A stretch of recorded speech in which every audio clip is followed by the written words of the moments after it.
All right, so we've got another little exercise here on preparing and journalizing adjusting entries. Now, in the previous video, we focused on the financial statements effects template, and quite honestly, that's a little bit harder than what we're going to do here in this video, where we're just dealing with the basic journal entry.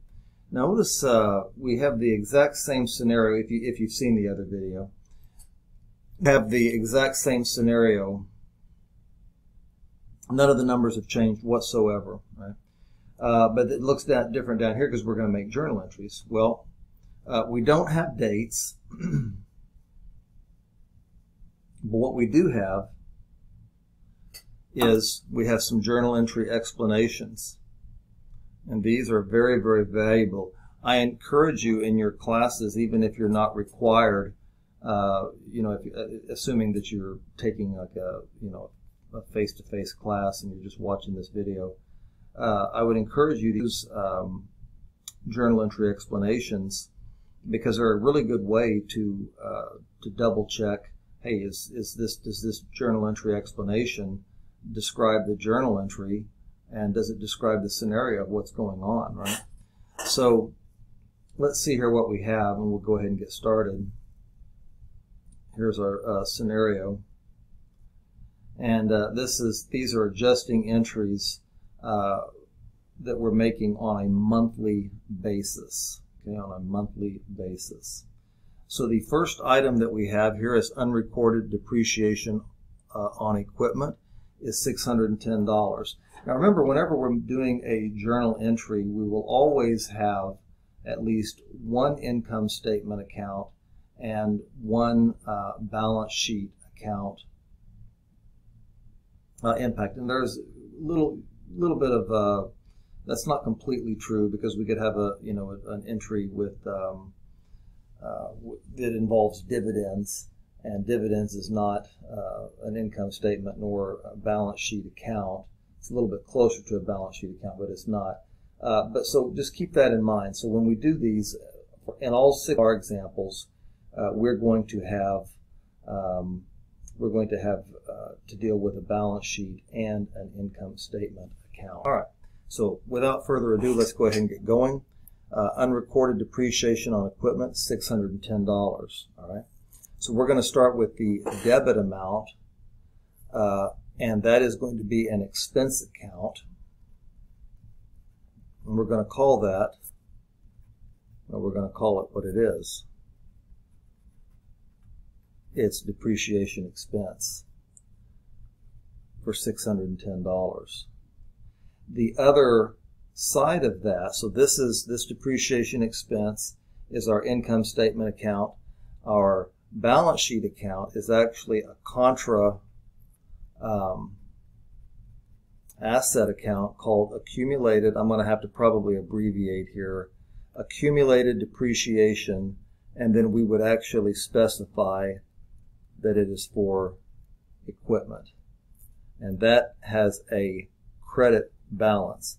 And that makes sense because equipment, I really do apologize for my handwriting, equipment is an asset account. So if we're going to, an asset has a normal debit balance. So if we're going to use a contra account to adjust that equipment balance, it probably needs to be going in the other direction. That's why we say that it's a credit for $610.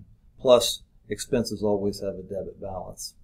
Okay, number 2, it says on the date for preparing financial statements, the estimated utilities expense of $390 has been incurred, but no utility bill has yet been received. Well, there's a couple of ways that we could do this. One thing we need to understand is because we have incurred, let's see where to go. Because we have incurred this $390 in utilities expense, we're going to recognize utilities expense.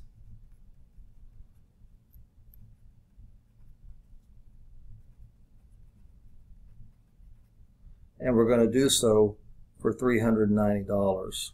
All right. And then Notice there's a drop down box here. So, and I don't have any kind of an answer key or anything available. What I'm going to do is I'm going to assume here that we are going to be setting up just a regular payable. So utilities payable. And anytime you see the word payable, well, we know that it is it's a liability. Now, depending on what the answer key says, this is an example of an accrued expense. And so if we were to look at the drop-down box, it may have something like, accrued expenses, utilities payable, basically the same. So I'm going to go with the more common terminology. Just be advised that there could be a slight difference in what the drop-down box wants. All right. So number 3, it says on the first day of the current period, rent for 4 periods was paid and recorded as a $2,800 debit to prepaid rent and a $2,800 credit to cash. So what happened is we spent $2,800 and we got a current asset, prepaid rent, for $2,800. Okay, we have now exhausted 1/4 of that amount. See, on the first day of the current period, and I think I said at the beginning we were going to assume that this is done on a monthly basis. So if you want to think of these periods as months, that's fine. You don't have to. But $2,800 is what we've got for 4 periods in prepaid rent. And now we've had 1 period pass, so I'm going to say that by 4 is an expense of $700 per period. All right. So I'm going to record rent expense for $700. And then what I'm going to do is, when I did this, when I spent that $2,800, I gave up $2,800 cash, but I got another $2,800 asset, prepaid rent. Well, now what I'm going to do is I'm recognizing this expense here, this rent expense, and then I'm going to reduce prepaid rent by the same $700. So if you could visualize, right, the rent expense going over to the income statement is easy enough, but now the prepaid rent account under current liabilities is no longer $2,800. It is now $2,100. And then after the next period, it'll be $1,400, and then $700, and then $0. But for now, this is how we would make the journal entry. All right. So let's see here. Number 4. It says 9 months ago, the Hartford Financial Services Group sold a 1-year policy to a customer and recorded the receipt of the premium by debiting $624 and crediting contract liabilities for $624. No adjusting entries had been made or have been prepared during the 9-month period. So we're behind on this. At least I would say that we're behind on this. So what we've got here is we got cash, and then this contract liabilities here, just so you know, this is a type of unearned revenue, and unearned revenue is a liability. Now they're calling it contract liabilities, and that's fine, and that's the name of the account, so that's the one that we're going to have to use here. However, notice it's for a 1-year period, right? The 624 is for a 1-year period. So there's a couple of ways that we could attack this. The way I would do it is I would say, okay, we received $624 because we're getting the money. $624 for 12 months, but 9 months have passed. So what that means is I have actually earned 75% of this. Yeah, I have. So what we're going to do is we set up liabilities. Liabilities have a normal credit balance. So what I'm going to do, all right, what I'm going to do is I'm going to debit the contract liabilities account.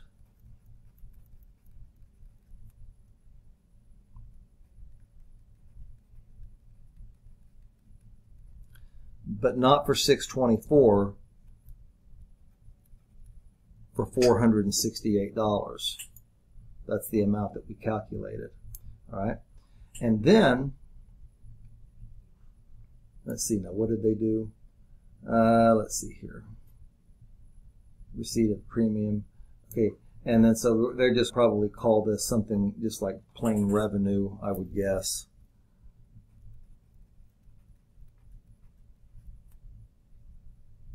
$468.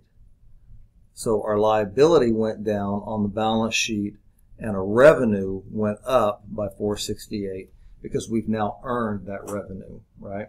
The remaining balance, the difference between the $468 and the $624 is still unearned. Number 5, at the end of the period, employee wages of $965 have been incurred but not yet paid or recorded. Well, we have to do that.